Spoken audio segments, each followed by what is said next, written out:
চলমান ভারত পাকিস্তানের সংঘাতে সীমান্ত এলাকায় গ্রামবাসীদের মধ্যে আতঙ্ক বিরাজ করছে। সাতক্ষীরার ১৩৮ কিলোমিটার সীমান্তে অনুপ্রবেশ ঠেকাতে সতর্ক অবস্থান ও টহল জোরদার করেছে বর্ডার গার্ড বাংলাদেশ।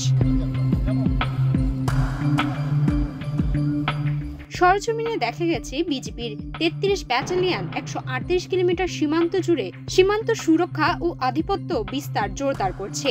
এ প্রেক্ষিতে সাতক্ষীরা জেলার তলুইগাছা, কুশখালী, ডেমরা, লক্ষ্মীদানি ওয়ালটন আবারও মিলিয়নিয়ার অফারে ওয়ালটন ফ্রিজ কিনে আপনিও হয়ে যেতে পারেন মিলিয়নিয়ার। খানজিয়া, ঘোনা, গাজীপুর, পদ্মা সাঁকড়া, কোমরপুর, বসন্তপুর, দেবহাটা, ভাতশালা, পদ্মা সাঁকড়া, ভাদিয়ালি, কাকডাঙ্গা সহ গুরুত্বপূর্ণ এলাকায় সর্বদা সজাগ সতর্ক থেকে সার্বিক পরিস্থিতি মনিটরিং করছে বিজিবি। এই যে ভারত যে পাকিস্তান যুদ্ধ, এটা আসলে আমরা তো দেখতেছি মিডিয়া, টিভি মিডিয়া চ্যানেলে সবকিছু আমরা দেখতেছি।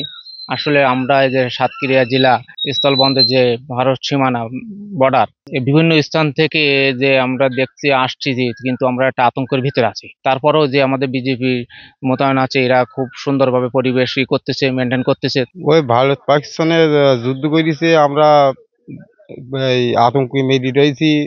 এখন বিডিয়া টল দিয়ে কারো যাতায়াত করতে দিচ্ছে না, ভারতের তো কোনো আসা যাওয়া নেই, আমরাও যাতে পারছি না।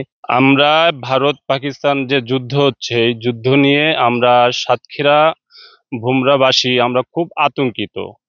এই জন্য আমাদেরকে সুরক্ষা রাখার জন্য এই জায়গায় যে বিজিবি আছে, সেই বিজিপি রাত দিন ২৪ ঘন্টা খুব টহল দিচ্ছে, আগের থেকে অনেক বাড়তি, যাতে ভারত থেকে বাংলাদেশে কোনো মানুষজন ঢুকে না পড়ে, আমাদেরকে আতঙ্কিত না করে। এই জন্য তারা বিজিপিরা সব সময় রাত দিন ২৪ ঘন্টা এই জায়গা খুব পরিশ্রম সহকারে ডিউটি করতেছে। ভারত পাকিস্তানের সংঘাতের ঘটনায় সীমান্ত দিয়ে অবৈধ অনুপ্রবেশ প্রতিরোধে হুঁশিয়ারি জারি করে সার্বক্ষণিক টহল তৎপরতার জন্য জনবল বৃদ্ধি করা হয়েছে। এ প্রেক্ষিতে সীমান্তে দায়িত্বপূর্ণ এলাকায় সর্বদা সজাগ সতর্ক থেকে সার্বিক পরিস্থিতি মনিটরিং করছে border guard Bangladesh ৩৩ battalion BGB জওয়ানরা।